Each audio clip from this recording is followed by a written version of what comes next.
From the mid-16th century onwards, the quality of the Ottoman administration in Arabia began to decline. The economic situation was poor, and the Ottoman governors in Syria and Palestine were known to be corrupt and brutal.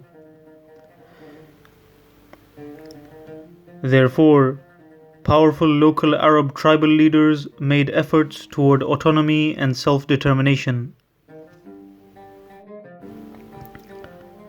During the 18th century in the Ottoman Empire, an influential Arab tribal leader known as Sheikh Zahir Al Umar Al Zaidani established an autonomous state in northern Palestine.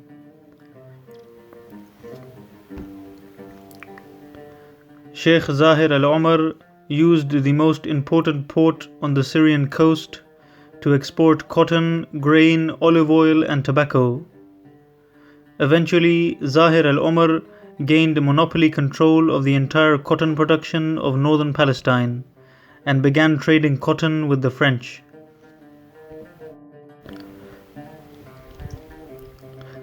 The revenue from this trade allowed him to build an independent military power base in competition with the Ottoman governor of Damascus.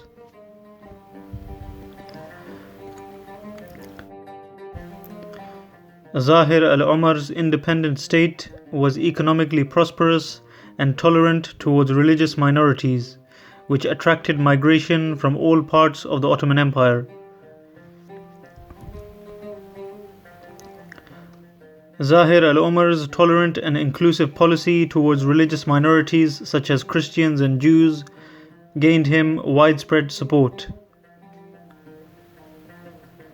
Many Shias in southern Lebanon who were oppressed by the Ottomans also allied themselves with Zahir al-Umar.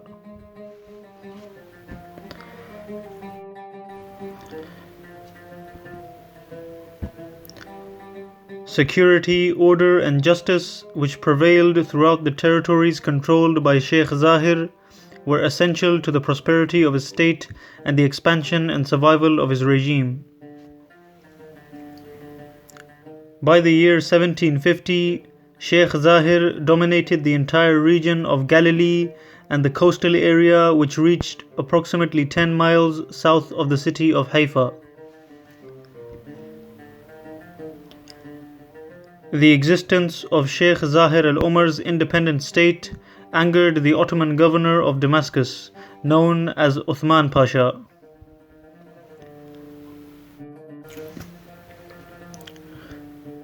In the year 1766, a series of rebellions broke out against Uthman Pasha in Syria and Palestine. Uthman Pasha's injustices and heavy taxes were the primary cause of these rebellions.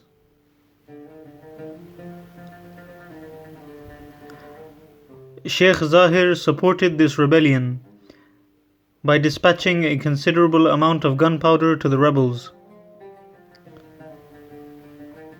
After these rebellions were crushed by Uthman Pasha, the leaders of the uprising sought asylum in Sheikh Zahir's state.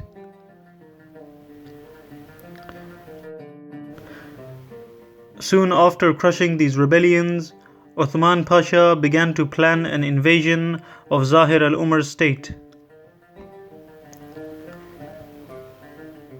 After hearing about Uthman Pasha's plan, Zahir al-Umar mobilized his army and defeated Uthman Pasha in Damascus.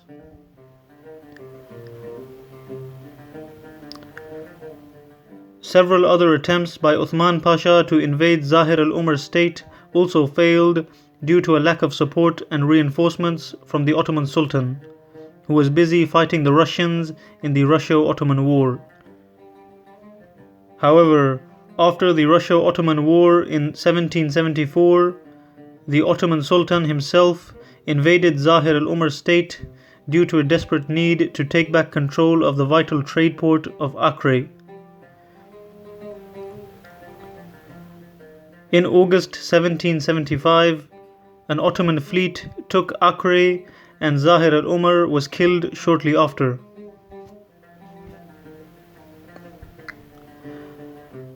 After the Ottomans defeated Sheikh Zahir al-Umar, and recaptured Palestine and Lebanon, the region descended into poverty.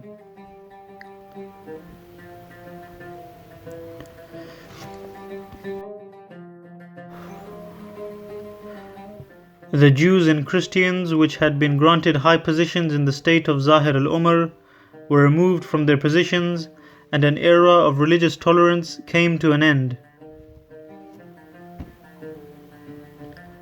The death of Zahir Al Umar on August 22nd, 1775, brought an end to his autonomous state and his supremacy over almost all of Palestine and southern Lebanon up to the region of Sayda.